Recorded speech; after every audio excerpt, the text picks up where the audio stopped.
Welcome, everyone. We are back on a Tuesday session having a Zoom webinar, and the topic for today is discussing about career development.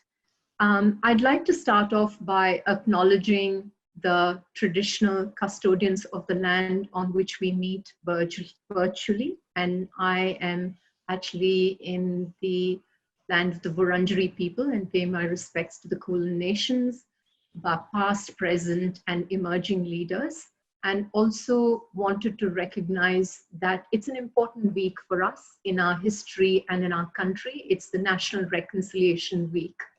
So in 2020, Reconciliation Australia marks 20 years of shaping Australia's journey towards a more just, equitable, and reconciled nation. For us, much has happened since the early days of people's movement for reconciliation, including greater acknowledgement of Aboriginal and Torres Strait Islander rights to land and sea, understanding the impact of government policies and frontier conflicts, and embracing stories of Indigenous success and contribution. At GSA, we continue to endeavor and ensure that we play our part in this reconciliation process.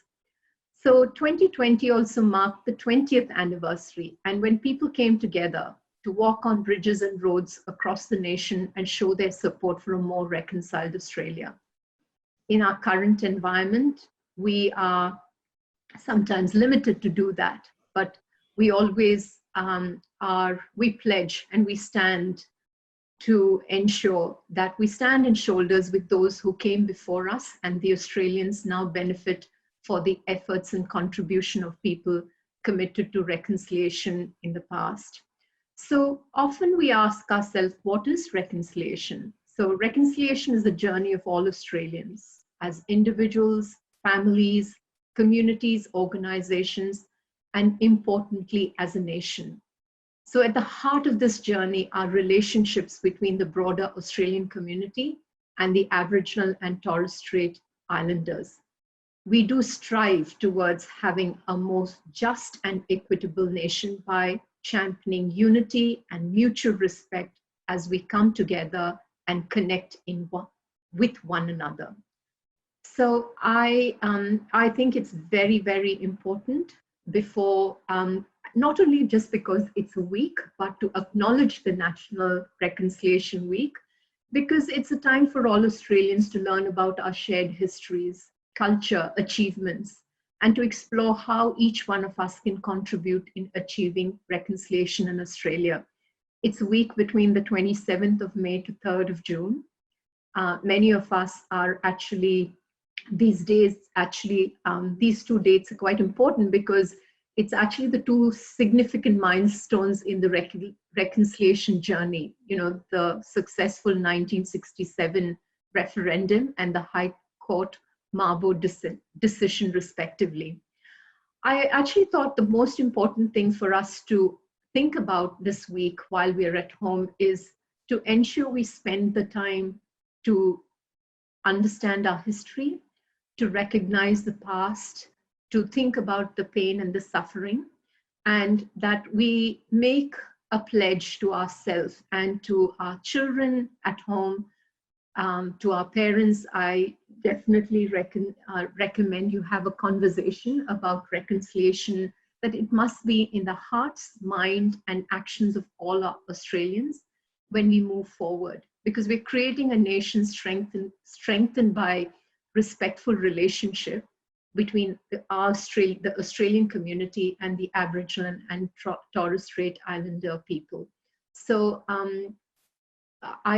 keeping that in mind, I would like to move towards discussing the workshop that we had planned for today. And with me joins Tevita Lisuma, who is the General Manager for Student Engagement and Strategic Partnerships. And he oversees a range of projects at our organization. So as many of you know, that GSA has a very, our strategic plan is very committed to the objective of supporting our students with transition to work. And it's interesting enough that when we talk about the word career development, we kind of we talk about career as if people who are in jobs have a career and people who are not in a paid job don't have a career. But career development is actually, it kind of starts quite early in your formative life, and it takes you through your life journey of how you develop your career. And today the conversation is just a beginning of a series of workshops that we will be having on every Tuesday morning.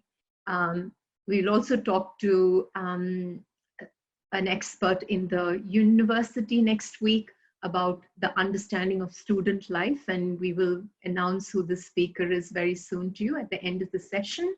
But I wanted to welcome all of you. We have a few attendees joining us today, but also ensure that the panel today is, our aim is to talk about career development of actually acknowledging what it means for a graduate who's currently working, and whether it's a casual job or a part-time job, for a volunteer, what career development means.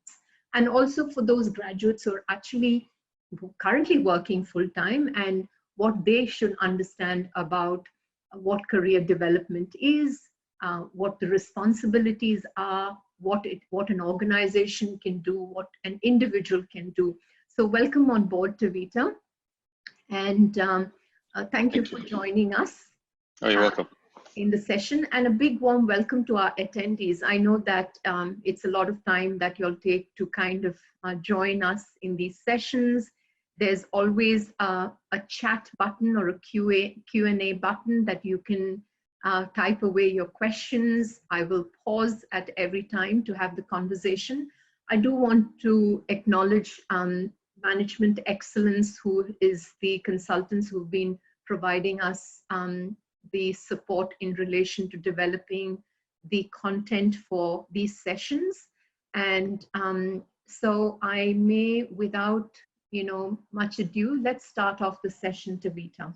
So I thought first thing is, when we talk about career, I think we always say, I've always heard people saying things like, oh, this is a job, and I don't know if this is my career. And so when you look at career, it's actually looking at the progress or a course of action a person would take in a profession, in some profession, and it's actually understanding that that job has different kinds of responsibilities and activities that you take around that job, what kind, what's required of that job, or if you move from that job, what are you taking, what skills, what knowledge, what understanding are you taking from that job and to your next job, or when you transition between one role to another. So actually, if you look at career development, it's not excluded, it doesn't exclude people who are in a graduate role. When you may be doing some casual work, you may be doing some project work, you may be doing some volunteer work, you may be in a paid role. And in all those, that work setting, in your job setting, the work that you do, the responsibilities that you perform, and the kind of skills that you need, the knowledge that you need is really, really important for you to understand that that's a pathway, that's your, I always call it your treasure building of skills that helps you to move to your next job or progress in your job or transition to another career, because you may have looked at that job and thought, gee, I've done this for a long time. My heart isn't there and my skills don't kind of match with what is required for the job. And you may think of another profession. So are there any questions in relation to, I guess the message I want to give to people who are watching this video is career is just not about people who are, I'm in a paid job and that's the career, but career progression is very important when we're talking about graduates, because it's about transferring what you've learned in your course, in your voluntary capacity, in your casual jobs, into that next level that is there. So Tavita, if we can move on to the next slide. So I guess I thought it's very important to talk a little bit about, career development when we're talking about is what organizations may use that people with, proper qualifications and experience, like when you are looking at a career and you say, I want a particular person for this job. If an organization advertises a role, usually the way the organization would look at it and say is, well, we've got a role for a social worker, and the role of the social worker is to work with children, and we're looking for someone with a formal qualification in social work and who may have 2 or 3 years experience in working with children in a social work setting. So an organization may look at that kind of approach for career development. And a career development benefits and both the employees and the organization. When we talk about career development in a space, it is career development helps people in an organization to set, seek a particular professional for a job to do so that their expertise can be utilized.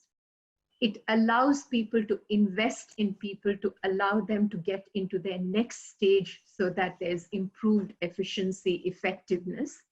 But for an employee to be engaged in that kind of work, it's absolutely important, because you're actually there's an organization that's investing in you, and you're investing your time to progress your interests. So I personally believe, as a CEO or in any organization that I've worked, that the most important thing that I always ask at a job is, can I know I will be, there is funding available for professional development, or what kind of career development opportunities does your organization offer? And usually that function is quite kind of embedded within the HR, who may have a workforce planning strategy. And I think for graduates, I definitely encourage you, when you write applications, to understand that, you may look at a job and say, oh, I've never done this, I don't know if I can do it. Just look at the skills, see that they're transferable, but ask these important questions is, what is the professional development plan for these kind of roles? What kind of career development opportunities are there? So I guess, yes, sorry to cut you off there, Rachna. I had a question because, when I do interview people and I get that question about, what are the professional development opportunities and is there funding for it? I guess my question is, on the flip side, whose responsibility is it? I mean, is it, as an employee, is it up to me to be looking for those opportunities and making sure there is funds available? Or is it the employer's responsibility to be making sure they're constantly, providing funds to develop the career of their employee?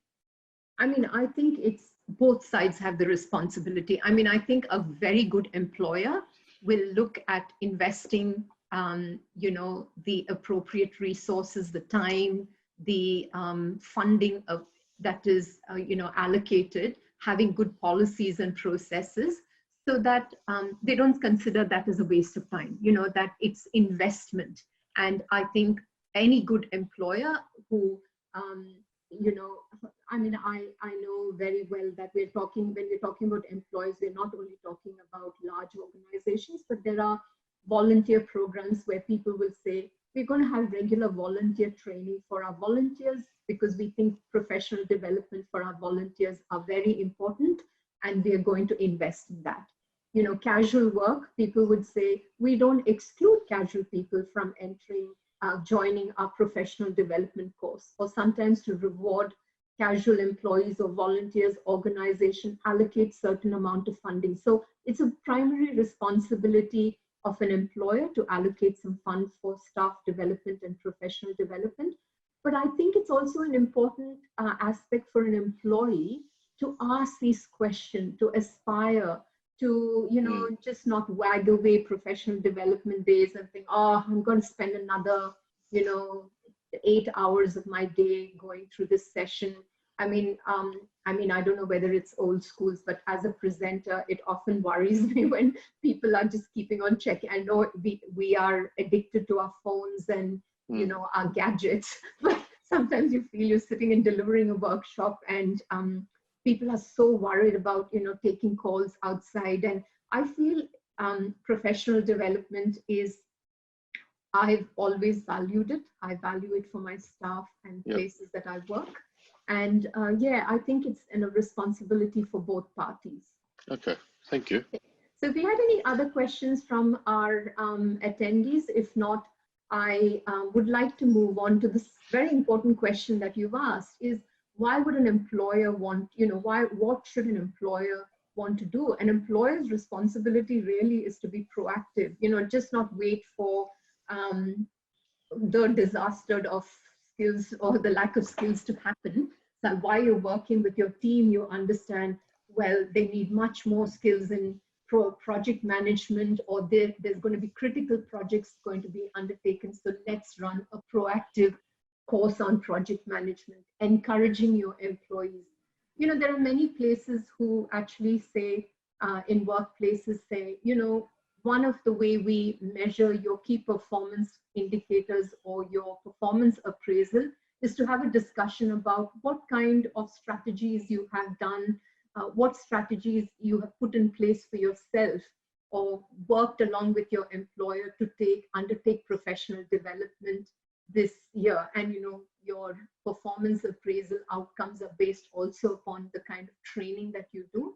And to understand that, you know, everything that you actually invest and you learn, that employers actually understand that when staff are exposed to new professional development, new workshops, and you invest in that kind of work, they themselves, you'll notice your staff are so enlightened with so much of information out there that they start changing practices and they start looking at, you know, opportunities for developing work efficiency in your workplace. So I think that's why an employer should be very much leading, Tavita, from the question that you asked. And we may go on to the next slide and talk about the employee's responsibility, you know, Tavita.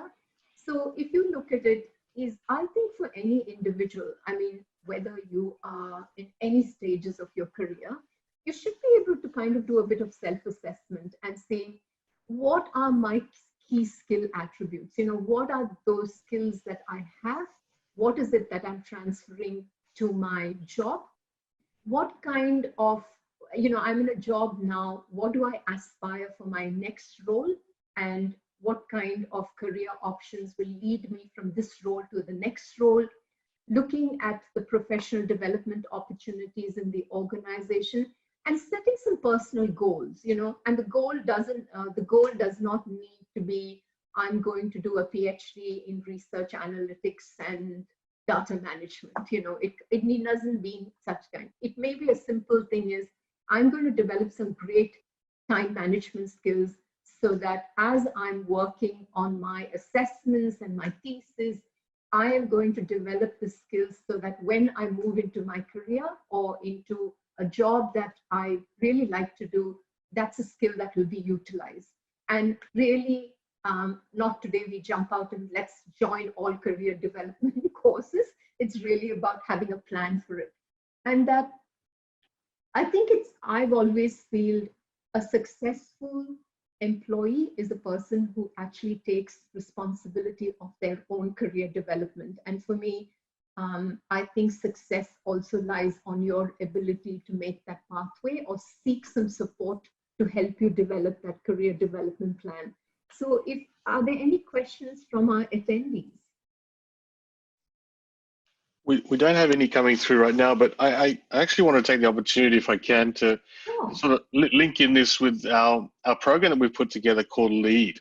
And yeah. so for the last couple of years, we've been running this program called LEAD, which is Leadership, Exploration and Development. And essentially, we put this together 2 years ago to provide postgraduate students the opportunity to sort of break out of their shell. So find what type of leadership they would like to link to, break down those misconceptions about leaders being always the loudest or the fastest or the more determined, or, you know, so break down all those barriers about what is a leader to students, allow them to get into situations where they would need to make decisions that that have to weigh up the pros and cons and see what the outcomes would come to, and work with others that they probably wouldn't work with traditionally. So, you know, and so this program we put together, it goes for about 3 to 4 months. It is this year, it is taking on a different format. So we're running workshops and seminars and providing scenarios to be challenged with to postgraduate students. So you do need to be a currently enrolled postgraduate student to get involved. We're looking to start opening up applications around the end of June mark. And so that way we'll put together a group of highly motivated postgraduate students that do want to I guess linked into this is create a better skill for themselves. So to work on their skills, to look for other opportunities that they would never look for otherwise. I mean, so we want to develop leadership and management skills. We want to provide better confidence in their unique style of leading, and also work with others or in the community. So a lot of our students just really want to work in the community. They want to be able to give back, and this program allows them to articulate it or find the niche or where their skills best suit. So we were looking forward to that coming into sort of June, July, and we'll be definitely sending out some messages soon. So I thought it was nice to sort of link in that GSA is putting together this type of program for postgraduates. Fantastic. And I think what a fantastic segue to this conversation, because I think the lead actually helps you discover yourself. It helps you to identify your strengths. It helps you to correlate to, you know, some of the struggles sometimes we as individuals have. And I think that self-exploration allows you to take your own responsibility, and, you know, leads very well perfectly to when I talk about career. I think sometimes I actually wanted to bust this myth about career being something where you are in a job. I know very well, I'll talk a little bit about it a little later, that, you know, as young as 2 or 3, you know, parents sometimes ask children, so what do you want to become when you grow up? And I think that's probably a very big question for a very small child, but I think career development kind of commences right from there. And, you know, it talks a lot about how one has to think about the conversations that we have about career development right from that word go. So we may just move on to the next slide, Devita. And when we talk about career development initiatives, when we talk about career development is not like, it's just not about, I'm moving from one career to the other, you know. So it could be either swapping a career, it could be moving laterally to another job, or deciding I want to do something different, and it may call it as demotion, but it's not demotion, it's just changing pathways. It's about also aspiring for, you know, what's your next move. Maybe it's financially driven, but really those career development initiatives include a range of strategies that you can do. Sometimes, you know, there are really good workbooks that you can utilize to keep a track about what you learn in your everyday job. You know, what did I learn in 6 months of this job? Keeping a workbook about what did you learn, what were some of the conferences that you did. Sometimes I know very well with council members, sometimes often, you know, you would see they attend fantastic governance workshops, or they may come on to a GradChat program. and you forget to kind of mention that in your CV when you're applying as a graduate, in your graduate role, to say, you know, I am in a council role, but what I've undertaken is I have taken a workshop on understanding governance or financial management. Or if you're a volunteer, I have done a workshop on dealing with difficult clients. I've done a workshop on you know, psychological first aid. So really keeping a workbook and understanding, you know, exploring your own pathway is good. And that leads to the next one, is keeping a personal development plan. Have your conversation with your supervisor if you're working, or with your mentor, or with your, you know, your supervisor, or with your lecturer, and say, okay, I'm currently doing physiotherapy. What do you think? I'm a first year student. What do you think? You know, my aim is to kind of work within the rehab sector. What should, you know, what do you think are the different other personal development workshops that I should kind of avail in my journey towards that career? Or if you're in your first year as a graduate programs employee, being very clear and articulating with your HR and employee and thinking of your personal development plan. Ensuring you have a good mentor. Sometimes you click with your supervisor, but you know, that's kind of mandatory, but sometimes finding somebody in the sector who you know, want to have a conversation with and explored how their journey is always exciting. You know, some organizations are for employees are very fortunate to have sabbatical time off or study leave in their employment conditions. Make use of that. It's not like feeling I'm on a sabbatical, but I'm going to answer 20 questions of my employees. It's your time to be studying, you know, and use organizations that provide career counseling, and of course, attending career planning workshops. I feel sometimes many organizations offer that only when, you know, people are made redundant or when there's a big crisis. But I think a very good organization would be an organization that, even if it's small or big, to say to an employee, you've been in this job for a few, you know, days or hours or whatever, or not the hours, I guess. You know, you've been here for a few years. What's your next career move? What would you like to do? You know, and do you want to talk to someone in our HR, or do you want to talk to someone about, and it's not about moving on an employee, it's actually exploring for the employee, is there a place in this organization for them, or is it the next job that they're looking for? So I think that's probably what I want to talk about, what the initiatives are, and are there any questions out of that?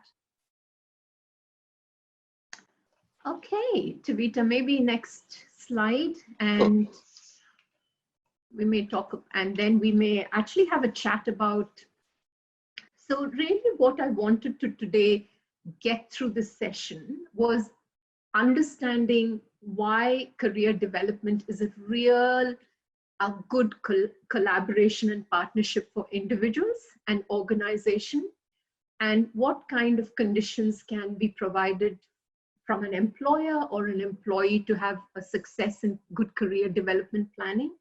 And how, when you're applying for graduate jobs, how to look at your own interest, your desire, your skills and knowledge, and how to match with the job. And also just give you an introduction that career development doesn't just happen at the, you know, beginning of your life and it stops there. It's a continuous journey. And I think even people who are, you know, thinking of an early retirement or late retirement, or you're in your 80s and thinking what more for me in my next 10 years, that is a part of career development.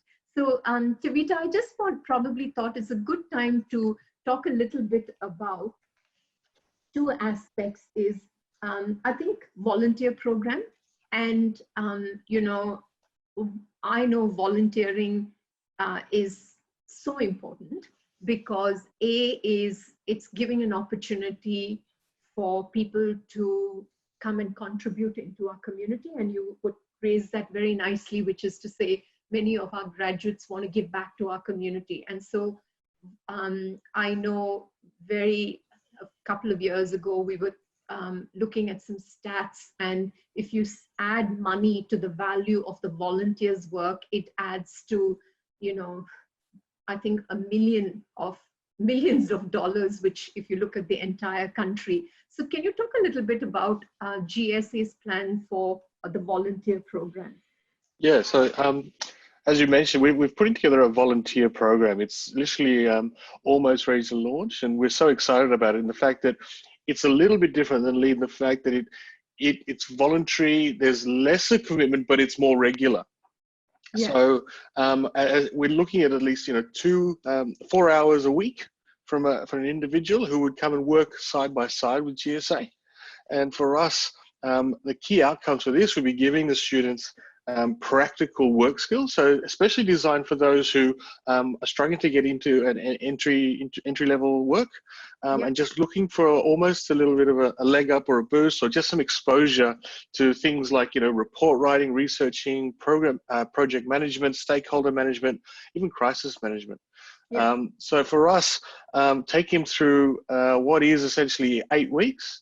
And we'll be doing certain projects and workshops, and we would have the student go off and do some research and come back, and we'd reconvene, and they would shadow certain people within our organization, especially if they had some keen interests in either student engagement or our representation side.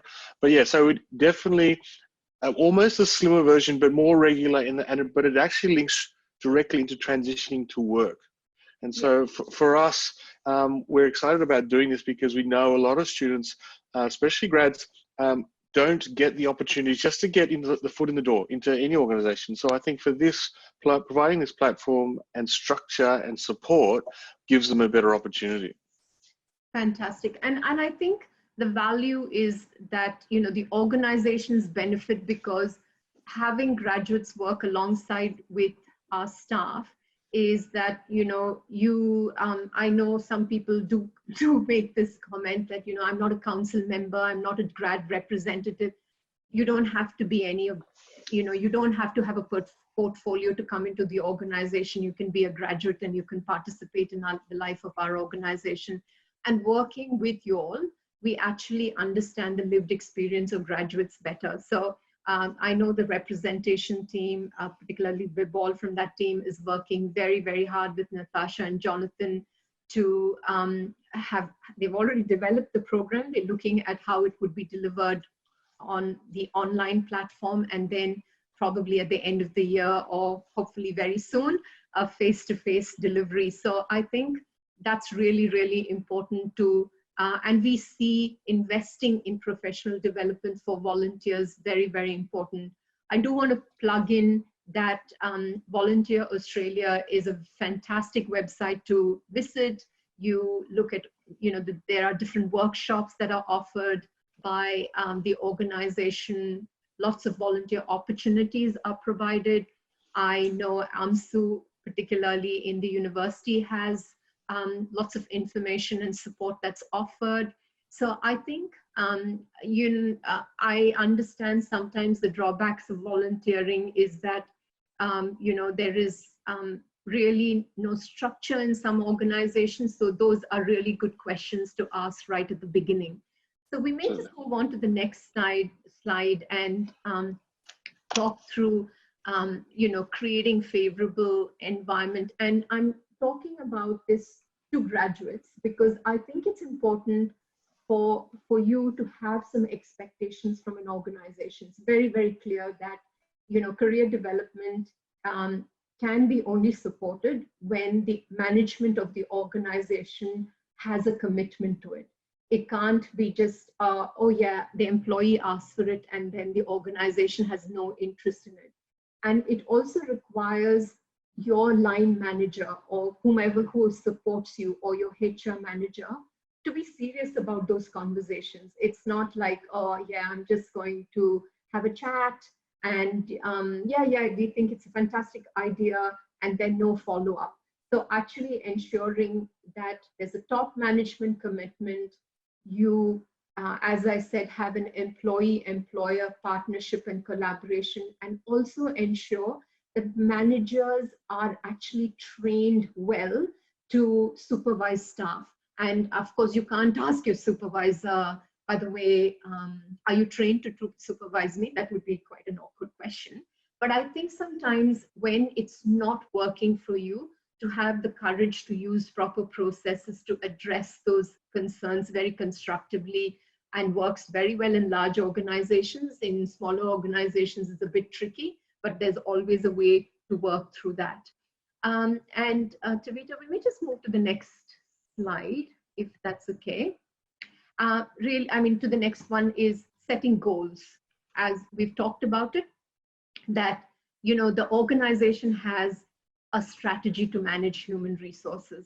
I know at GSA very recently, and I've been there about 8-9 months, it was fantastic. The GSA Council said, you know what, operations are an important aspect of a small or large organization.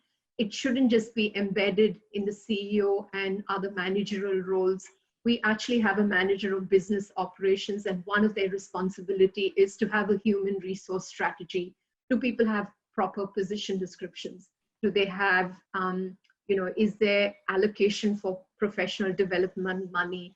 Can I look for online training to offer that professional development money? Following up with managers and asking them, how's your employee going? So really kind of checking that an organization has a proper human resource strategy, and ensuring there are policies in place, because you can have great ideas, great thoughts, but if it's not written properly, and HR policies should be very clearly written. What are the professional development opportunities? If internal vacancies come along, can I kind of apply for them? Can I look at outplacements? And for graduates, when who are going for job, take the time to understand the HR policy of your organization or where you're working, or look for organizations which offer that, whether it's small or big. I don't necessarily feel it's just a community organization, because community organizations offer fantastic services to our community, and it's a breeding ground of fantastic talent.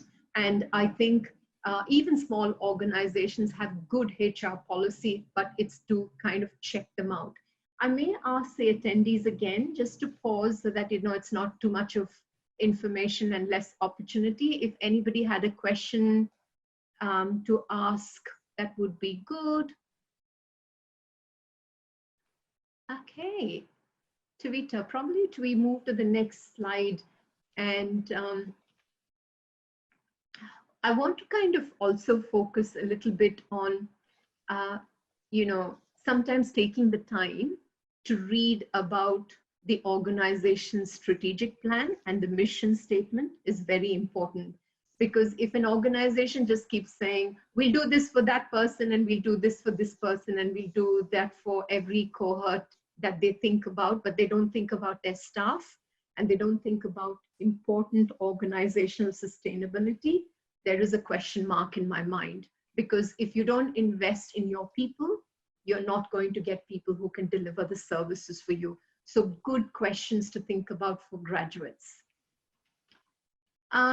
I think any organization should be in a position to, determine employee potential, because I think sometimes it worries me when, you bring an employee, within a couple of weeks, you think, oh, this person's not going to work for you. And then, seriously, sometimes it doesn't.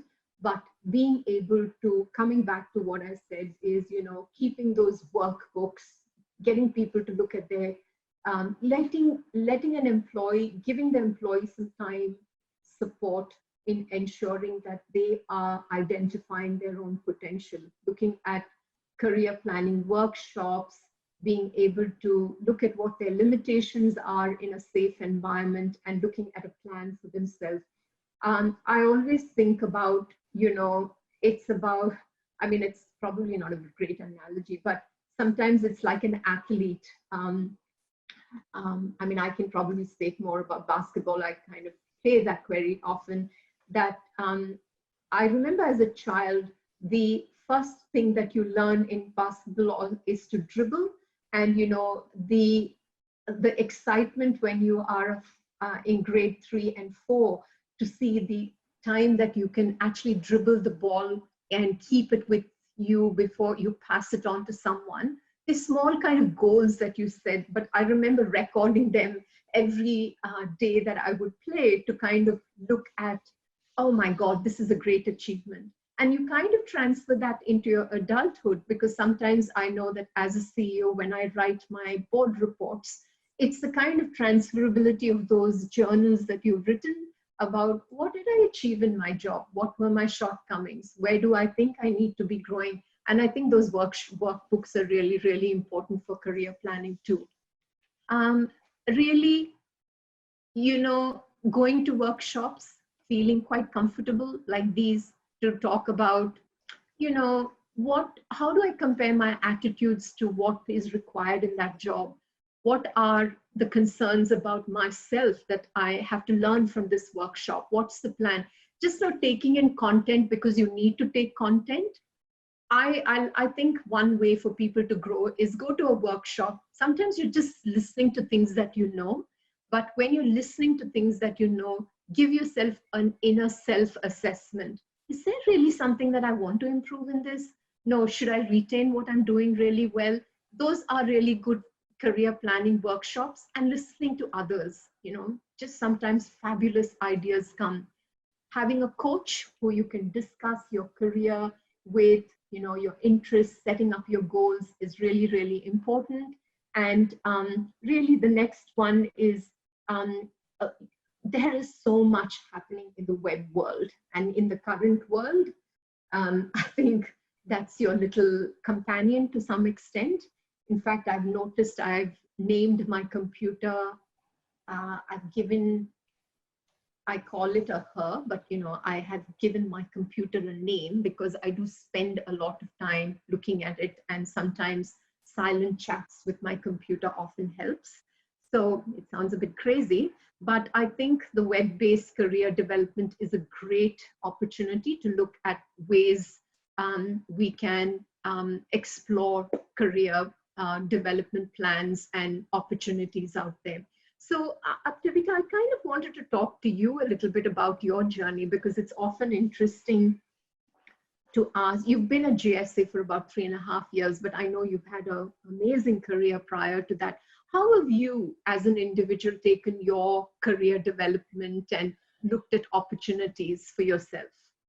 Yeah, I mean, great question. I mean, I might be showing my age here, but it's sort of, you know, I after my undergrad, I sort of looked at different jobs that I would like to do, and it was finding the happy medium between being able to earn money and also trying to upskill myself. And so I did that for a few years, and I was in education, and then I actually, as I got older, I found I actually was really interested in community work. So I went and did my master's. So this is all the employee-driven stuff that we talked about before, is about constantly striving to increase one's skill-based knowledge and exposure. And then after that, helping run an online business, I found that I really enjoyed it. But I didn't have all the answers. And so I worked with my CEO at the time to say, look, I think we can do better.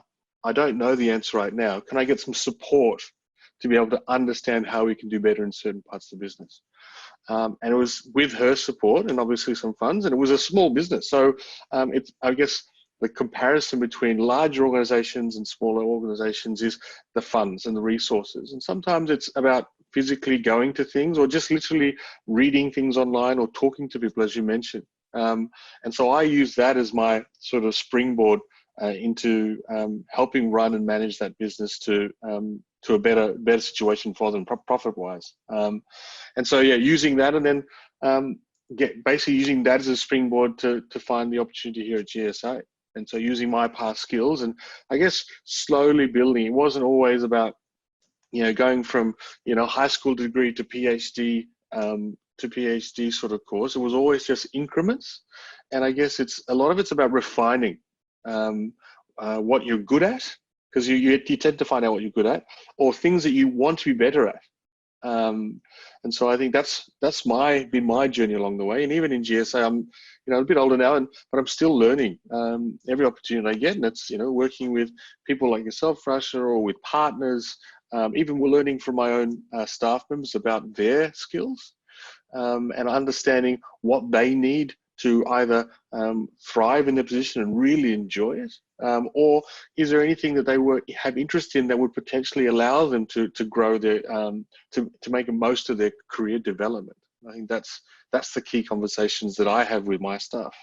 Fantastic. And I think even to graduates who are studying and who are not knowing, my advice, I mean, I think my reflection is I enjoy really recruiting graduates into roles, because I feel their skill and their knowledge of how they manage their course outcome, be it a PhD program, be it a master's by research or coursework, how that incredible journey has been for you, and what you've learned along the way, and where you're convinced that your piece of research or your methodology or your aspects of research can be transferred into a job. And that is a process of career development and a process of career exploration. And that has to be articulated really well. People who are in the law school, I encourage you to kind of do volunteer paralegal work, because the instructions that you take from your client, the interaction that you see about the way the clients present with you with the issue, the research that you would do, all that actually allows you to kind of define what's the area of law that you want to practice in, what's the area of, do you want to do casework, do I want to do advocacy work, and do I actually want to be doing more community legal education, do I want to be doing a managerial position. So I think these are really stories that come through your experience, and it's not just for employees who are in paid jobs, but it's very relevant for graduates too. So we may just move on to the next slide. And I mean, I think we've spoken a little bit about it, that, your career development actually lies on you, just focusing, reviewing your performance, going to, participating in forums like this, putting up your hands to be on a council, or putting your hands up to be on your local football club management committee, or your netball, networking with people, leveraging whom I know this person, I'm going to go and have a chat with them. Actually, sometimes people are very rewarded for their loyalty, because I've seen many volunteers sometimes just land up in a job there, being able to find a mentor, trying to look at your key subordinates, and being able to work and really see how your skills can be expanded. And I personally feel sometimes my journey has been quite incredible. Like, I've worked as a student in a housing sector, and then came my interest in health and family violence that led me to a legal background, setting, and pretty much now coming back to a university and exploring my management skills. It's been an incredible movement of sectors, but I think what I've kind of focused on is really looking at your skills and knowledge, and really thinking, what is it you want to contribute to the society? And that expandability of your skills, knowledge, and interests always allows you to grow in your career. We may just move on to the next slide, Kavita. And we've spoken a little bit about it, but just wanted to emphasize to you that, as graduates, I just want to re-emphasize, while you're looking for jobs, is like, focus on asking questions about career development in the role. And so don't get too, I have seen graduates who are offered a job and then they kind of say, oh my God, I'm not going to be able to do that, so I'm going to not accept that position, or walk away in your first week of job. Go through the process. Have I assessed myself properly? Can I take some individual counseling? Can I seek more information? Are there some programs that help me? I may have a personal issue at this moment. Can I get some support from that? Or, is there an employee development program? I cannot emphasize more that it's good to stop, assess, pause, before you take any major decisions about, what job or why, or should I continue in my volunteer program or not, kind of questions that you ask. We may just move on to the next slide. And really, this is quite a lot of repetitive conversations. I won't be spending too much of time. Maybe we go to the next slide. We've talked about it, Tavita, so a lot of re-emphasizing on this. Also, just ensuring your career development policies have good, opportunities for you to, I know many times our graduates would say, I love representative work. I've been doing a blend of student engagement and representative, but I want to focus on representative work. That's okay to transfer your skills there. Or I'm working here, I want to work at GSA for one day, but I actually want to go and do some work with families and children up in this community organization. So relocating, outplacement, and looking at development opportunities in the policies are good policies to kind of focus on. I wanted to spend 5 minutes on just to give people, and maybe Tavita, if we can put the full slide on, that would be great for me to just talk through very quickly, is career development is not something that starts now and stops here. I always felt career development, and I was reading this interesting book and I thought this is something that I wanted to share with you. It's about really when you are in your formative years, I said that thing about 0 to 25. I do that too sometimes, which is so inappropriate. I know I have to keep checking myself, asking that, what do you want to be when you grow up? Like, that's a very bad question to ask sometimes to a young child. But I think looking at, I know very well that when you're a child, you like to be a teacher, and you like to play those power dynamics where you have cushions that represent you, or a piece of paper, and you put very affirmative sentences about, wow, Rachna, you're such an amazing student, you never talk, which is not true. And those kind of career, actually, developing your organizational, occupational self-image, how you assess your assertive skills, your choice, what do I want to pursue as a young person is, I'm really interested in animals and I want to be a veterinary doctor.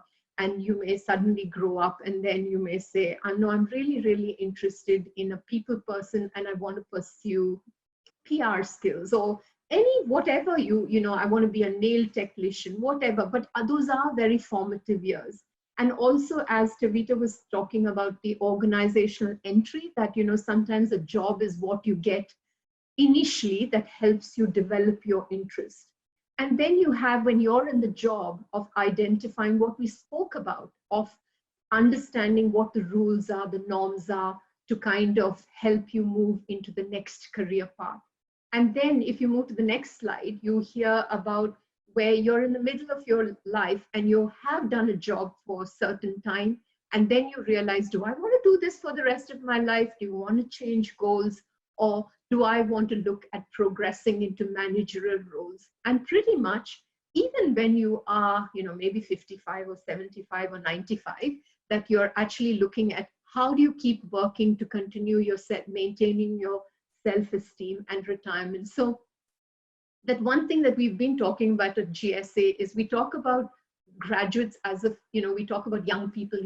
We do need to understand at GSA, we are acknowledging also people coming back to the university, and it's a safe place for everyone to come in and explore their career options. So I guess that I wanted to spend the next couple of minutes we've spoken about this, but really to give everybody who is in the audience a few minutes for you to ask questions or share your ideas. So if you are okay to be asked a question, if you just send me a message saying happy to chat, I can ask you the question or get you to say a comment. Otherwise, you can send a Q&A through. So, Tavita, is there anything that you'd like to add while my attendees type away? Yeah, I guess I guess I wanted to sort of touch on the points you're talking about, the graduate development.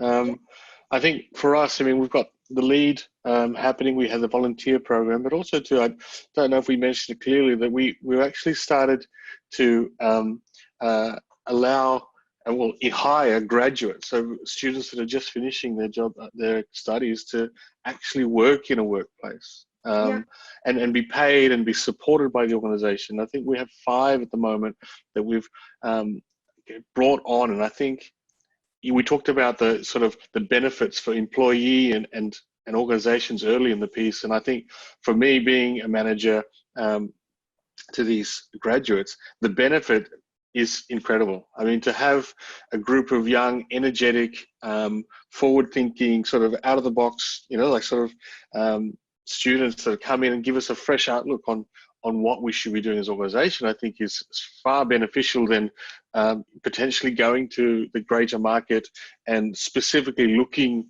for that one person. I think we've been lucky enough to have our own students be part of the organization, to be able to work with students essentially. So I can't agree more with you, Tavita. I think we're very, very fortunate to have our council members who accrue to the graduate group program, because I think the 5 graduates that we have currently working is astounding, and they bring in such innovative, energetic outlook.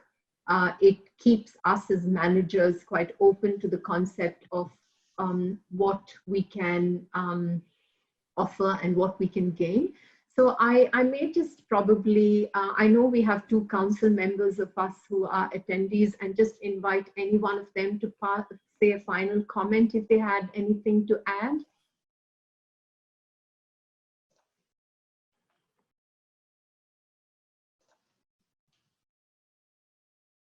Can they speak? Hello. Hi, Jeremy. How are you? Good. How are you? I'm good, thank you. Would you like to add, as a GSA council member, any comment? Yeah, sure. So thank you for the presentation. It was very, very insightful. I think what this highlights is that, at least from my perspective, things like volunteering, internships are becoming increasingly kind of more important for graduates. So I think it's good to see, the GSA as well as the university offering several types of programs to help with that. So yeah, I think it's just a bit of a shift lately in what kind of employers are looking for. And it's something that graduates, I think, are becoming more conscious of. Yeah, and I think that, it's very important for organizations. I mean, it's easy to say, oh, that's an additional workload, but I think it's a contribution to our community, and, we need to progressively encourage people to look for those opportunities and provide them. Thank you, Jeremy. Is there anyone else? Eliza, would you like to comment, say a few words? Or Hi, can you hear me okay? Yeah, very well. Okay, great. Something I found over the past couple of months as I'm actually looking for grad jobs after I finish my studies is how diverse the options actually are, and how we need to think a bit more outside of the box about where we can take our degrees and our skills, because there are a lot of people in seemingly obscure places looking for people with, for example, in my case, PhDs. So because there are so many PhD students out there now, because we are, let's face it, effectively cheap labour for really poor research groups, because there's so many of us out there now. Not a lot of us are getting into research jobs straight after our degrees. And so other people are starting to tap into the market of PhD graduates, like public service, particular departments there really want the skills because they're so broad and transferable. So I think an important part of career development and careers in general is to always have a very open mind about where you can take your skills and how you can pitch yourself to different areas. That's right. And I think that's a very good kind of observation, because, you do a course and you think this is where you want to get to. But I think being able to understand in the market fluctuation, you've got to adapt and you to see, to get there, what do I need to do? That's the question that you have to. And I think Also that, you know, I've often heard people saying, I've done a psychometric test and I wasn't successful for this, or, you know, it does put you down. But I always say to you, remember, when one door closes, the other one opens, and it's probably just, it's just, that's the way you need to look at job hunting. So thank you so much. And if there's anybody else who'd like to say a few words, if not, I'm aware of the time. I definitely want to thank you all for attending, you know, and this session will be, it's just the beginning of a few workshops that we are planning. In fact, we're planning for the rest of the year to continue, even when GSA opens soon, that we find these sessions very important, and we'll continue to run them, because we think having these conversations and posting them on our website and Facebook, and, you know, please feel free to send it to different groups that you have links to them, because I think these conversations are insightful. So thank you, Tavita, for joining me, and the council members and staff who are on the panel, and the attendees. We look forward to catching up with you next week. And as a part of our career development, I think we also would like to hear from the university.